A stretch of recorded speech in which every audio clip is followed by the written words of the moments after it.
Utilisez l'accès vocal avec WordQ. Utiliser votre voix pour écrire peut considérablement améliorer votre expérience d'écriture. Associé aux fonctionnalités supplémentaires de WordQ, l'écriture devient beaucoup plus facile et moins contraignante. La dictée est particulièrement utile pour saisir rapidement vos pensées et écrire des mots difficiles. Bien qu'il faille un peu de pratique pour la maîtriser, l'effort en vaut largement la peine. L'accès vocal de Microsoft vous permet de saisir du texte à l'aide de la reconnaissance vocale hors ligne.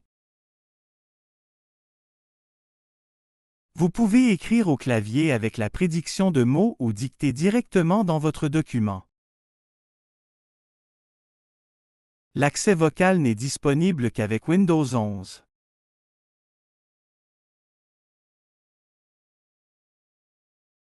Commençons maintenant par le début. La première étape pour utiliser l'accès vocal consiste à l'activer. Accédez à Paramètres et recherchez Accès vocal qui se trouve sous Accessibilité.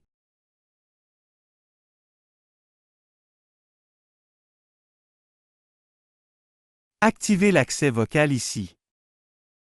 De plus, si vous avez l'intention d'utiliser l'accès vocal en permanence, sélectionnez une option ci-dessous pour qu'elle soit disponible avant ou après votre connexion.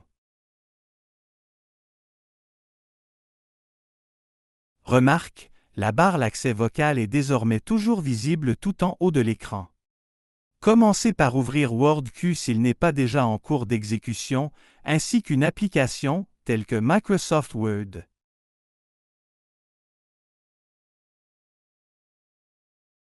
Ensuite, nous devons d'abord configurer le fonctionnement du bouton du microphone, dans ce cas pour l'accès vocal hors ligne plutôt que pour la saisie vocale en ligne.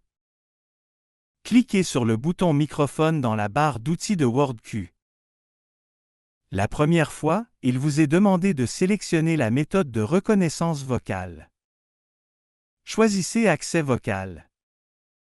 Vous êtes ensuite invité à vous assurer qu'elle a été activée dans les paramètres. Si vous utilisiez auparavant la saisie vocale en ligne, choisissez Accès vocal maintenant sous Options, Reconnaissance vocale. Nous utiliserons le bouton du microphone de WordQ et son raccourci clavier fonction 8 pour activer et désactiver l'accès vocal. Entraînez-vous à activer et désactiver le microphone avec la touche fonction 8. Remarquez la barre supérieure de l'accès vocal indiquant si le microphone est activé ou désactivé. Commençons maintenant à écrire avec notre voix, en nous assurant d'abord que l'accès vocal écoute et que le focus est sur Microsoft Word. Parlez dans votre microphone et tout ce que vous dites sera converti en texte. Je peux parler directement dans un document. Après avoir dicté, vous pouvez revenir à la saisie au clavier avec la prédiction de mots et le retour vocal. Lorsque vous tapez un point suivi d'un espace, WordQ répète la dernière phrase. Je peux parler directement dans un document. Maintenant. Je retourne à l'utilisation du clavier. Maintenant, je retourne à l'utilisation du clavier. Je peux ensuite revenir en arrière et utiliser ma voix pour taper.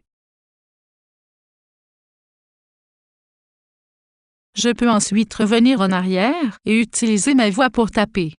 Lorsque le microphone est désactivé, vous pouvez également réviser votre travail à l'aide du bouton Lire de WordQ et de la relecture. Et bien sûr, éditer à l'aide de la prédiction de mots.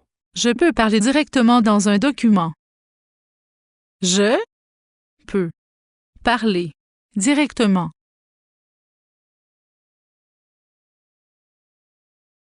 Et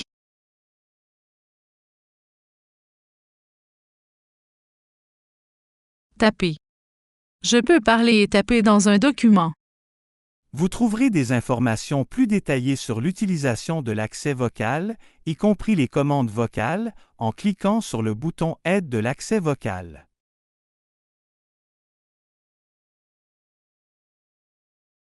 Dans la plupart des cas, le microphone intégré de votre ordinateur fonctionne de manière adéquate, mais l'utilisation d'un casque peut améliorer la précision. Un conseil utile pour une reconnaissance vocale efficace est d'organiser vos pensées avant de parler. Évitez de divaguer. Avec de la pratique, vous vous améliorerez. Gardez à l'esprit que l'accès vocal de Microsoft continuera de s'améliorer au fil du temps. Merci d'avoir suivi ce tutoriel. Nous vous souhaitons le meilleur pour vos sessions de dictée et d'écriture.